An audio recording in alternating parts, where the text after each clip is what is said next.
जय माता की मित्रों, पाठों को आगे बढ़ाते हुए आज बात करते हैं मेष लगन में शुक्रदेव मकर राशि दशम स्थान, कैसा फल हम लोगों को प्राप्त होगा।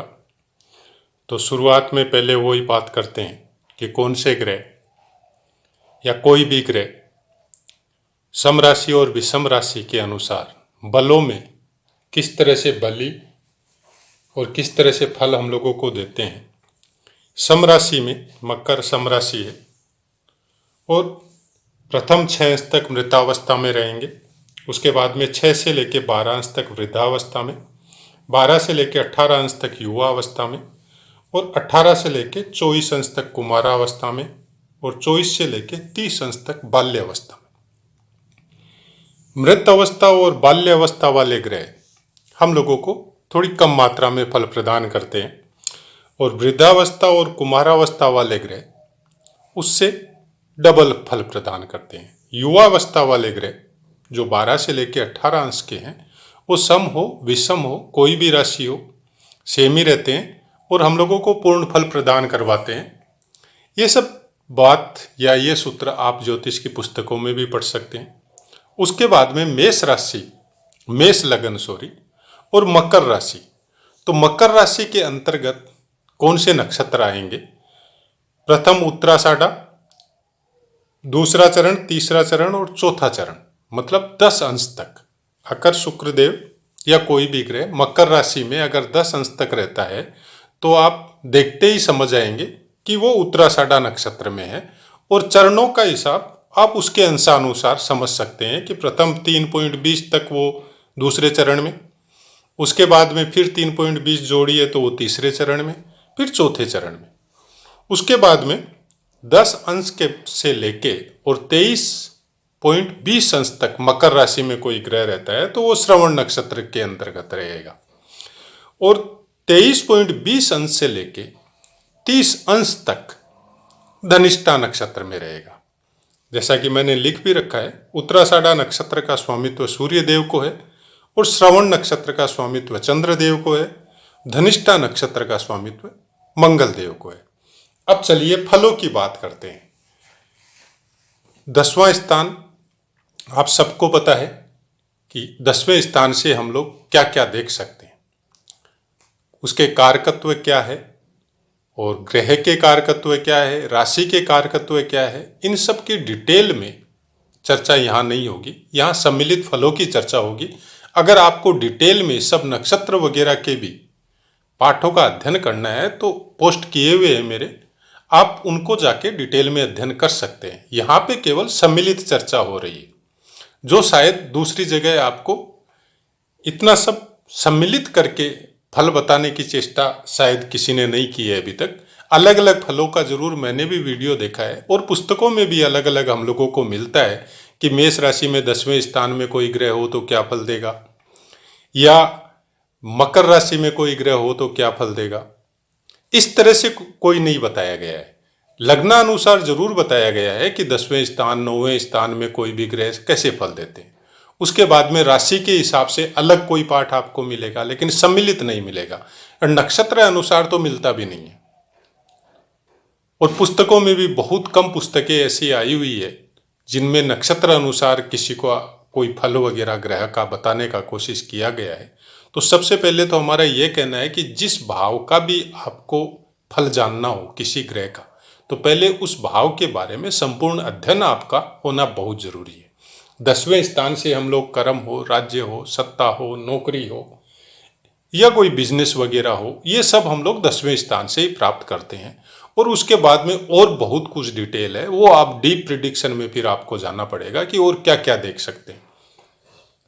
उसके अलावा शुक्रदेव के कारकत्व में एक बोलने के लिए बहुत कुछ है, लेकिन अगर सिंपल लाइन में हम लोग समझे तो सब सुखों के कारक शुक्रदेव है।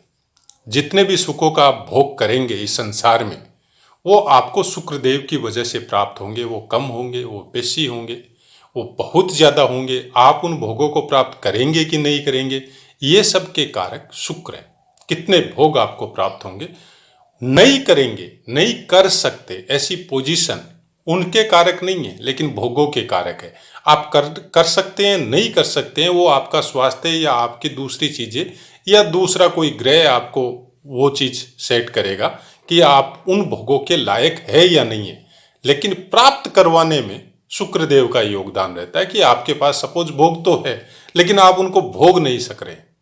हो सकता है आप कंजूस हो सकता है आपका स्वास्थ्य ठीक नहीं हो सकता है और कोई कारण हो, लेकिन भोग तो आपके पास है। भोग को देने वाले शुक्रदेव है। 10वें स्थान में जब शुक्रदेव मकर राशि में बैठते हैं, तो मकर राशि का एक छोटा सा कारकत्व मैं आपको बता देता हूं।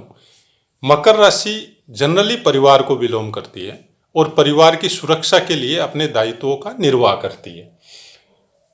ऐसे इंसानों में जैसे ही मौका मिलता है, ये लोग उस मौके का भरपूर फायदा उठाते हैं और उत्तरोत्तर उन्नति करते जाते हैं। समय का सदुपयोग करने में इनसे सामने वाला नीचा ही रहता है, बशर्ते इनके अंदर आलस्य की भावना ना हो। जनरली शनिदेव की जो भी राशि है, कुंभ हो मकर हो, ये सब एनी टाइम वर्किंग में अपने कर्म क्षेत्र में लगी रहती है, मतलब एनी टाइम वर्क करते हैं ऐसे इंसान।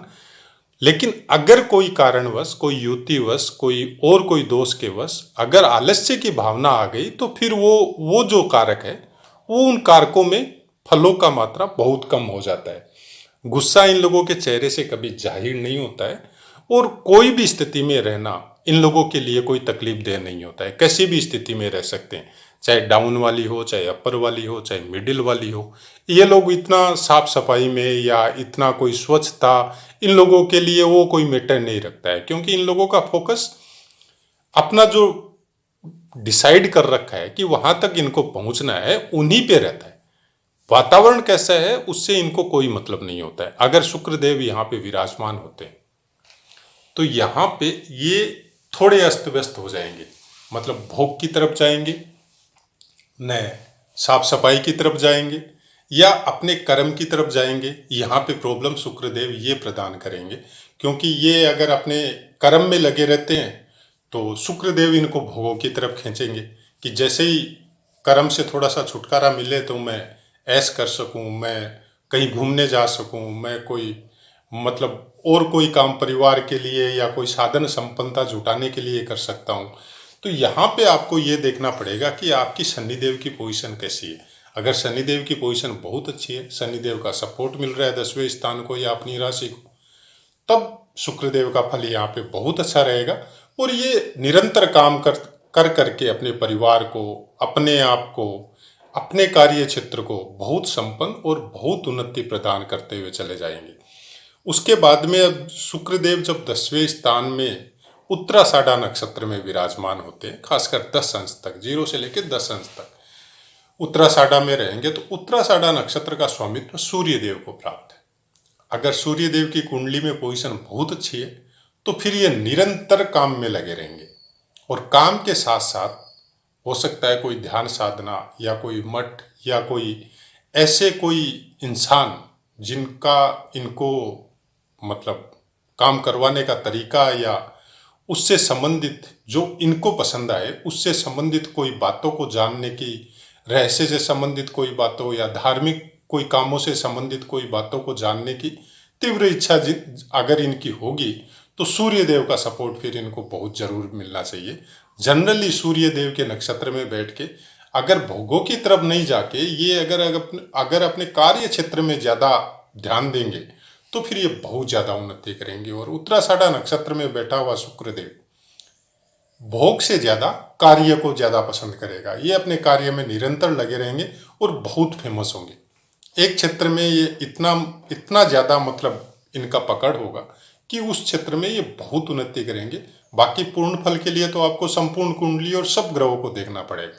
यहाँ पे एक ग्रह अगर स्वतंत्र प्रभाव लेके बैठा हुआ है, किसी की कोई गलत दृष्टि वगैरह उस ग्रह पे नहीं है, तो फिर नक्षत्र अनुसार उसका फलों में इस तरह का चेंजेस आ सकता है। उसके बाद में 10 अंश से लेके 23.20 डिग्री तक अगर शुक्रदेव मकर राशि में 10वें स्थान में विराजमान हो तो श्रवण नक्षत्र में रहेंगे। अब श्रवण नक्षत्र का स्वामित्व चंद्रदेव को प्राप्त है। अब चंद्रदेव आपकी कुंडली में कैसी स्थिति है, ये आपको देखना है। लेकिन जनरली श्रवण नक्षत्र में अगर शुक्र देव यहाँ पे विराजमान हो तो फिर ये आपको पानी से संबंधित काम, पानी से संबंधित कोई व्यापार या पानी से संबंधित यात्राएं, इन सब की इच्छा या इन सब का काम आपके साथ हो सकता है। उसके बाद में धनिष्ठा नक्षत्र मतलब 23.20 डिग्री से लेके और 30 डिग्री तक शुक्रदेव मकर राशि में धनिष्ठा नक्षत्र में रहेंगे और धनिष्ठा नक्षत्र का स्वामित्व मंगल देव को प्राप्त है। अब मंगल देव की पोजीशन आपके लग्नाधीश भी है मेष लग्न में, तो उनकी पोजीशन अगर बहुत अच्छी हो तो बहुत अच्छा सपोर्ट मिलता है। और बहुत अच्छी अगर नहीं भी है तो भी यहाँ पे आदमी अपने बल का उपयोग अपने कर्म क्षेत्र में करेगा। धनिष्ठा नक्षत्र में होने की वजह से बल की मात्रा और कार्य क्षेत्र में फिजिकली फिटनेस इन लोगों को ज़्यादा ज़रूरत पड़ेगी, क्योंकि ये ऐसे कार्य करेंगे जिनमें थकान नहीं हो, शरीर हष्ट-पुष्ट हो, फिजिकली फिटनेस बहुत अच्छी हो। अगर इस तरह का मंगल देव का सपोर्ट अगर इनको मिल जाए तो ये फिर बहुत ज़्यादा उन्नति, ये आईपीएस, आईएएस या कोई बहुत ही बड़ा सरकारी पद या राजनीति के क्षेत्र में बहुत कोई यूनियन के लीडर वगैरह इस टाइप की लाइन में ये जरूर जाने की कोशिश करेंगे और कुछ न कुछ इनका होल्ड ये सब की लाइन में रहेगा। अगर इनका कार्य क्षेत्र दूसरा भी है बाकी ग्रहों की वजह से तो भी इन सब से कनेक्शन इन लोगों का जरूर रहता है। तो ऐसा अगर शुक्रदेव नक्षत्रों के हिसाब से और राशि के हिसाब से, भाव के हिसाब से जब हम लोग सम्मिलित फलों की चर्चा यहाँ पे करते हैं तो सबको, ग्रहों को सबको देखना पड़ेगा आपका।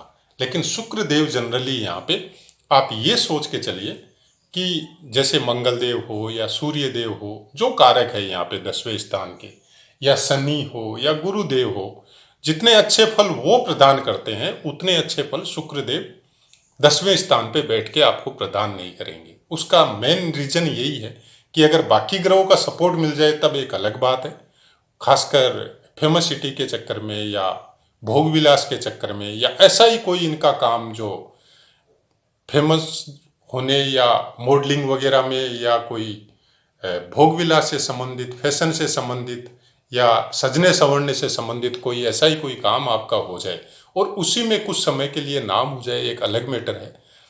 लेकिन यहाँ पे 10वें स्थान में शुक्र देव का आपको मिला जुला फल रहेगा, न बहुत अच्छा होगा न बहुत खराब होगा। हाँ, कोई कारक ग्रह का सपोर्ट अगर इनको मिल जाए तो ये फिर बहुत उन्नति करेंगे। जिस कार्य में ये लगे रहेंगे, कार्य क्षेत्र को चेंज करते रहेंगे, सेम एज इट इज एक ही कार्य में यहाँ पे नहीं रहेंगे। तो आशा है मित्रों पाठ आपको समझ में आया होगा। पाठ से संबंधित कोई क्वेश्चन हो तो आप कमेंट कीजिए, 100% आपको आंसर मिलेगा। अब अपनी वाणी को विराम देते हुए आपसे आज्ञा लेता हूँ। जय माता।